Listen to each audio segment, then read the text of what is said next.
is known as our flagship event, the Triennial in Mauritius. I think Director Kalimbika had the opportunity to attend on behalf of the Minister. The need to work as a continent together is so important. There's no way Africa can compete with the rest of the world if we don't create and unify our effort as a continent. And education is one of these critical areas in this regard. So it is therefore my privilege to be here to acknowledge your engagement. And we believe what you're doing in Zambia can actually be a good lesson for many other countries. It is in this perspective that we wanted to have this courtesy call on, first of all, to thank you, but more importantly, to express the needs, especially for Your Excellency, to help advocate for more investment in foundational learning and education as a whole. And this can actually be done in different ways. I know you are meeting your peers in some of these gathering conferences in a couple of days. There's going to be the media coordination summit in Accra. There's going to be, by the end of the year or early next year, the summit in Addis Ababa. All these are really platforms where we believe we need to engage and mobilize as more heads of state as possible so that they understand the importance of investing in education as a whole, but more importantly in foundational learning in particular. So in brief, this is what I wanted to share with Your Excellency and express again on behalf of colleagues here, my colleague from the African Development Bank and colleagues from the ministry, to express really our gratitude for this. Thank you so much. And now for Your Excellency to speak, I will call on the Acting Minister, Honorable Mutati, to call upon the President. Your Excellency, again, thank you for giving us this opportunity to come and spend time with you. The Executive Secretary has summarized the background that has led to our meeting today. But I think key in the statement that he has made is the recognition of your passion, particularly in education and foundational education. The drive that you have given to this country, Zambia, in transforming education, including investment in education, like he rightly said, has been recognized not only in Africa, but beyond Africa. Us as your lieutenants, Your Excellency, we still call upon you to give that leadership going forward, not only for Zambia, but for Africa. And also use your leadership to raise the necessary resource that is required for Zambia and Africa. And remain confident that the path you are taking is the correct path to change the Africa we want, particularly in education. So we're grateful, Your Excellency, for the things that you do for Zambia and beyond Zambia. I now wish to call upon you to render a few remarks. Thank you very much, Minister and Moderator. My duty first really is to acknowledge the presence of our team, visiting team, leadership, your two colleagues, obviously the Minister and our team here, and returning to yourselves, I must express our warm welcome once more, or many more times, to Zambia. This is your home. Seriously, Zambia is your home. Three of you. It's our home. Rwanda is our home. Any other country that we come from on the continent is our home. And I think it starts from there, that we feel for each other. We feel for our families, economies, of course in the family, the child. Very important.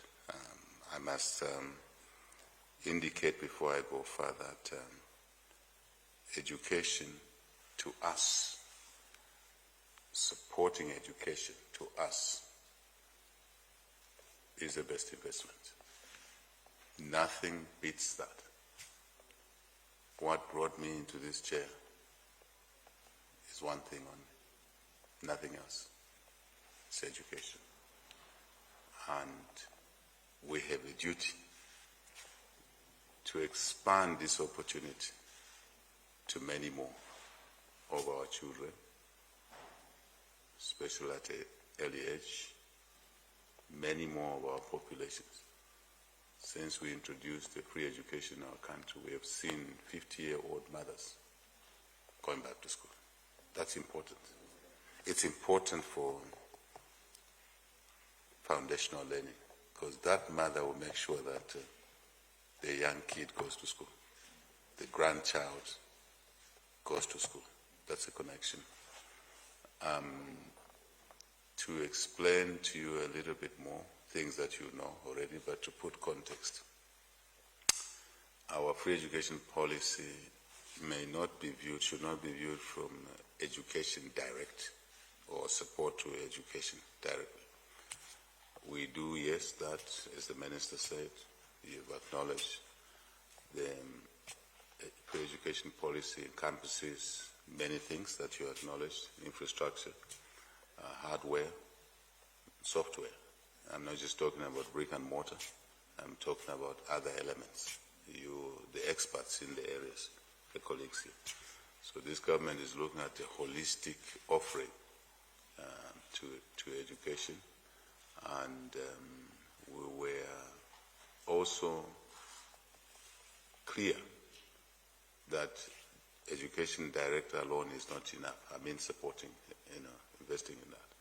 So if you look at other instruments we have, which we call Constituency Development Fund, Enhanced Constituency Development Fund, in there we also offer a good portion of that funding to education, scholarships, bursaries, for the first time in the history of our country, which are managed at a constituency level, at a very low level, where people live.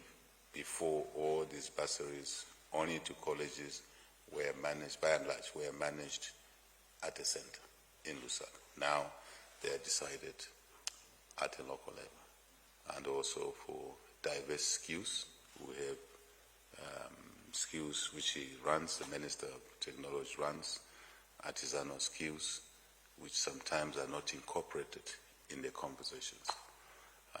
So we think that the economy needs those skills. I think broadly I can go on, but not a week ago or so, we were launching a smart village in the remotest area of this country, where I was able to participate in a classroom session. Because of technology, because of energy, solar energy, we now can take the best facilities to the remotest part of the country. When we brought in internet through Starlink, it appeared just like a joke, but now it's in use.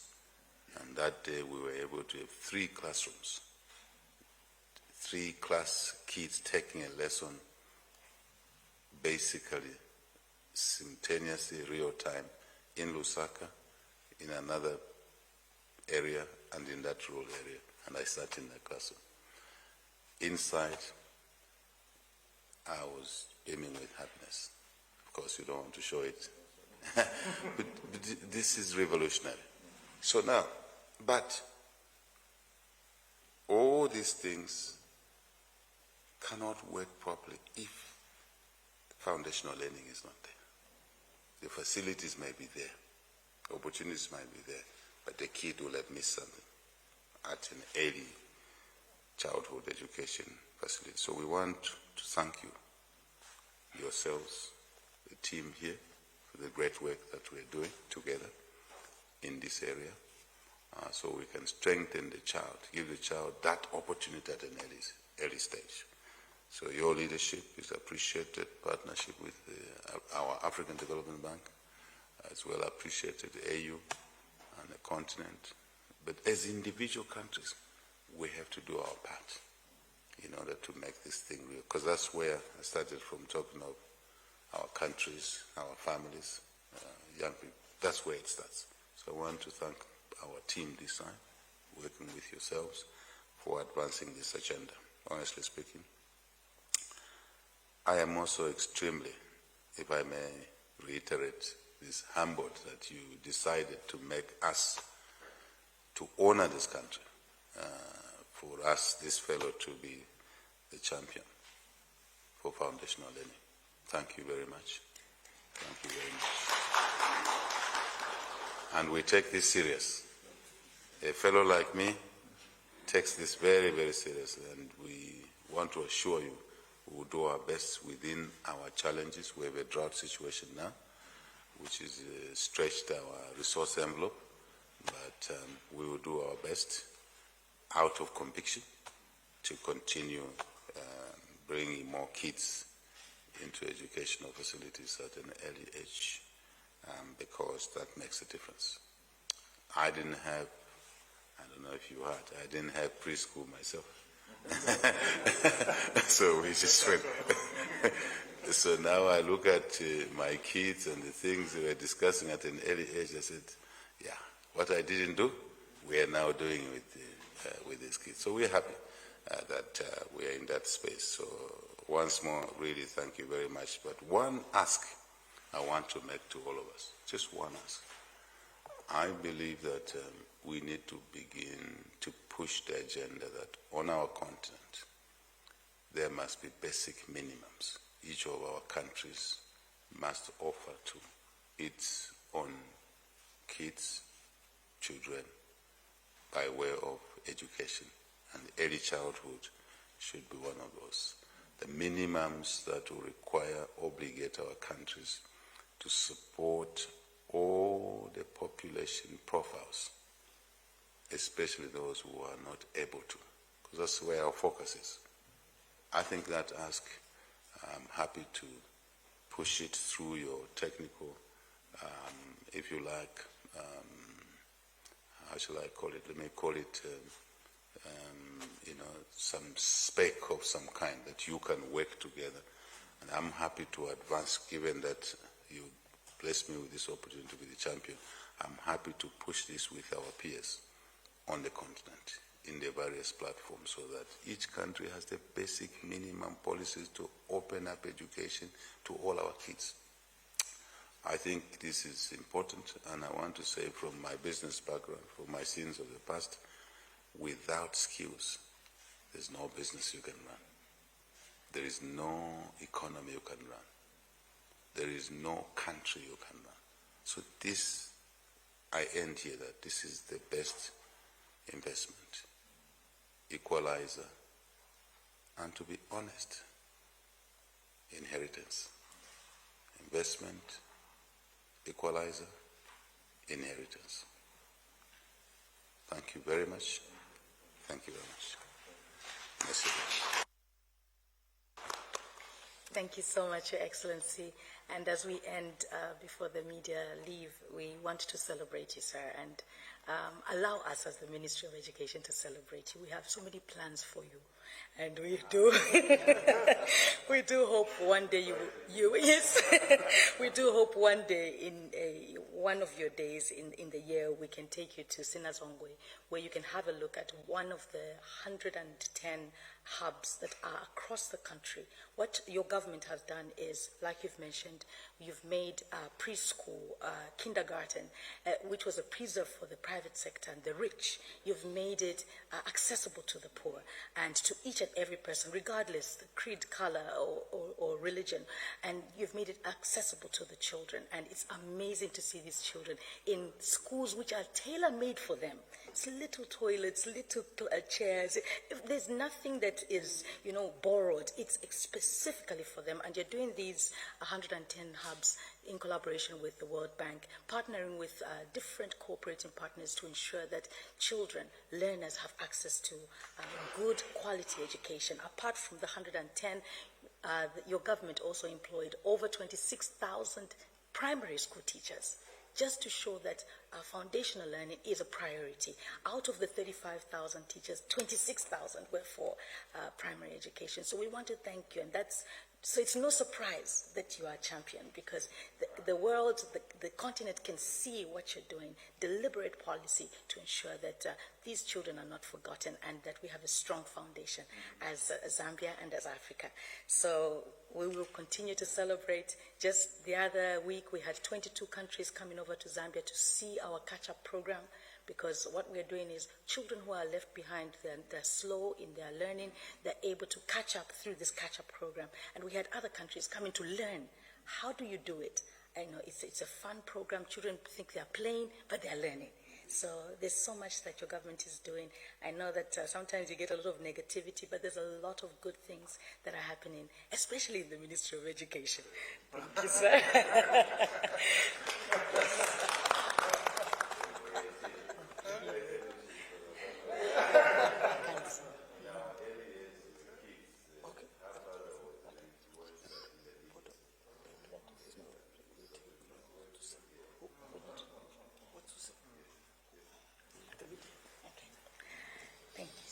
Your Excellency, can I be given the opportunity to just say one word regarding the Africa Development Bank?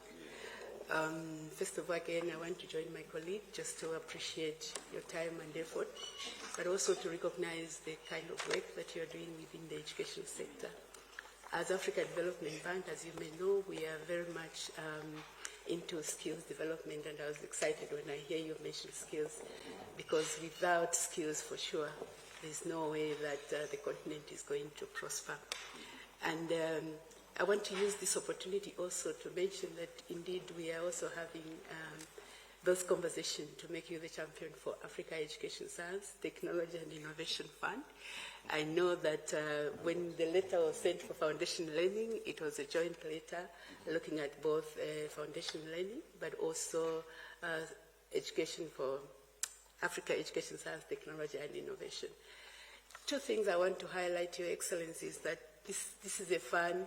The Africa Development Bank was requested to set up this fund, and this was out of the heads of state, Africa Union heads of state and government decision, where they asked, they saw the need to actually establish their own fund. And when I say their own fund, I'm talking about the Africa Fund, managed by Africa and also controlled by Africa.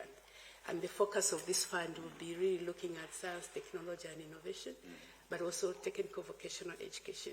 So when we see the level and the amount of work and investment that you are putting in, we felt it would be important for you to champion and work with other heads of state just to show the importance and what needs to be done in terms of financing. We are talking of promoting education, but we also need to look at the financing mechanism.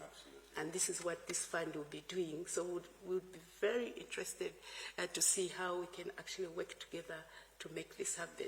And we want to say thank you for accepting to be part of this journey.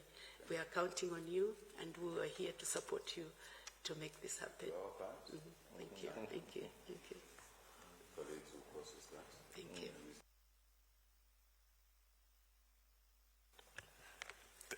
Thank you, Your Excellency, for giving us his time.